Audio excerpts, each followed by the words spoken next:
Hi అండి అందరికీ. 5 మినిట్స్‌లో లంచ్ బాక్స్‌కి చాలా టేస్టీ అయిన పన్నీర్ రైస్ అయితే చేసుకోవచ్చు. ఇది చాలా టేస్టీగా ఉంటుంది. అలాగే ఈ ఒక్కసారి ట్రై చేశారంటే దీన్ని వదలరు. ముందుగా స్టవ్ ఆన్ చేసుకొని కడాయి పెట్టుకొని 1 స్పూన్ ఆయిల్ వేసుకోవాలి.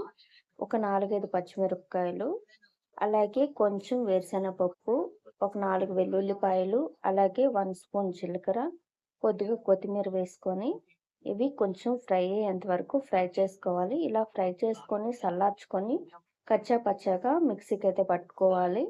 నిజంగా ఈ రైసు చాలా టేస్టీగా ఉంటుంది. మీరు కూడా ఒకసారి ట్రై చేస్తేనే మీకు అర్థమవుతుంది. ఇప్పుడు సెపరేట్‌గా ఒక కడాయి పెట్టుకొని ఒక 2, 3 స్పూన్ల వరకు ఆయిల్ వేసుకోవాలి. ఆల్రెడీ రెడీ చేసుకున్న ఈ పేస్ట్ కూడా వేసుకున్నాము.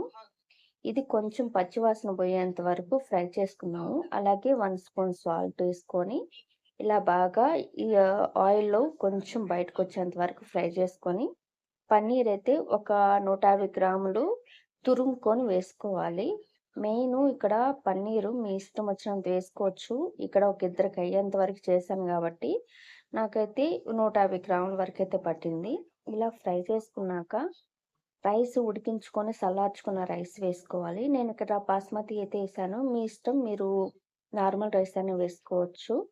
అలాగే లాస్ట్‌లో కొంచెం కొత్తిమీర వేసుకొని, ఫ్రై చేసుకొని దించేసుకోవడము. చాలా టేస్టీగా పన్నీర్ రైస్ అయితే రెడీ అయిపోయింది. 5 మినిట్స్‌లో లంచ్ బాక్స్‌కి చాలా ఈజీగా అయితే ఉంటుంది. మీకు ఈ వీడియో ఎలా అనిపించిందో కామెంట్ చేయండి. మా వీడియోస్ మీకు నచ్చితే లైక్ చేయండి, షేర్ చేయండి, సబ్స్క్రైబ్ అయితే చేయండి. ఖచ్చితంగా మీరు ట్రై చేయాలి. మీ ఫ్రెండ్స్‌కి కూడా షేర్ చేయండి. ఆఫీస్‌కెళ్ళే వాళ్ళకి ఇది చాలా సింపుల్ రెసిపీ అని చెప్పొచ్చు.